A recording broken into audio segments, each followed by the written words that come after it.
Hi. ಏನಂದರೆ Vishnupriya dance ಅಕಾಡೆಮಿಯವರು 10th year anniversary ಮಾಡ್ತಿರೋದು.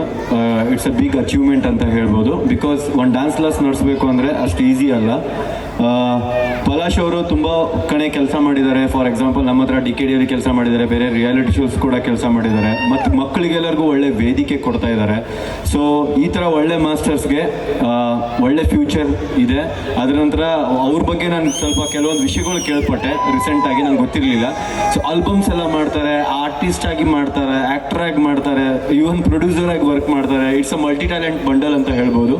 ಸೊ 10th ಇಯರ್ ಆ್ಯನಿವರ್ಸರಿಗೆ ನನಗೆ ನೀವು ಇನ್ವೈಟ್ ಮಾಡಿದ್ದಕ್ಕೆ ಆ್ಯಕ್ಚುಲಿ ಐ ಆಮ್ ಗ್ಲ್ಯಾಡ್. ನನಗೆ ಖುಷಿ ಆಗ್ತಾ ಇದೆ ಇಲ್ಲಿ ಬಂದಿರೋದಕ್ಕೆ. ಮತ್ತು ಒಬ್ಬ ಡ್ಯಾನ್ಸ್ ಮಾಸ್ಟರ್ಸ್ಗೆ ಆ್ಯಸ್ ಅ ಪೇರೆಂಟ್ ಆಗಿ ಇಷ್ಟು ಜನ ಕುತ್ಕೊಂಡ್ಬಿಟ್ಟು ಸಪೋರ್ಟ್ ಮಾಡ್ತಾ ಇದ್ದೀರಾ, ನಿಮ್ಮ ಮಕ್ಕಳಿಗೆಲ್ಲ ನೀವು ಇಲ್ಲಿ ಕಳಿಸ್ತಾ ಇದ್ದೀರಾ. ಸೊ ಅದು ಗ್ರೇಟ್. ಅದರ ನಂತರ ಇಷ್ಟೊತ್ತು ನೀವು ಕುತ್ಕೊಂಡ್ಬಿಟ್ಟು ಮಕ್ಕಳದು ಡ್ಯಾನ್ಸ್ ನೋಡಿ ಅವ್ರಿಗೆ ಹಾರೈಸಿದ್ದು ಅಷ್ಟೇ ಅಲ್ಲದೆ ನಮ್ಮ ಮಾಸ್ಟರ್ಗೆ, ಪಲಾಶ್ ಮಾಸ್ಟರ್ಗೆ ಸಪೋರ್ಟ್ ಮಾಡಿ ರೆಗ್ಯುಲರ್ ಡ್ಯಾನ್ಸ್ ಕ್ಲಾಸ್ಗೆ ಮಕ್ಕಳನ್ನ ಕಳಿಸಿ ಹೇಗೆ ನೀವು ಎಜುಕೇಷನ್ಗೆ ಸಪೋರ್ಟ್ ಮಾಡ್ತೀರೋ ಆ ಥರ ಕಲೆಗೂ ಕೂಡ ಸಪೋರ್ಟ್ ಮಾಡಿ. ಎವ್ರಿ ವೀಕ್ ಎವ್ರಿ ಡೇ ಕ್ಲಾಸ್ಗೆ ಎಕ್ಸಾಮ್ ಇದೆ ಅಂತ ಹಾಲಿಡೇಸ್ ಕೊಡೋಕ್ಕೆ ಹೋಗಬೇಡಿ. ದಯವಿಟ್ಟು 1 hour ಅವ್ರ ಫ್ಯೂಚರ್ ಅಲ್ಲೇ ಬದಲಾವಣೆ ಆಗ್ಬೋದು. ಸೊ ಆ ಥರ ನಾನು ಹೇಳೋಕ್ಕೆ ಇಷ್ಟಪಡ್ತೀನಿ. And one and all present here, thank you.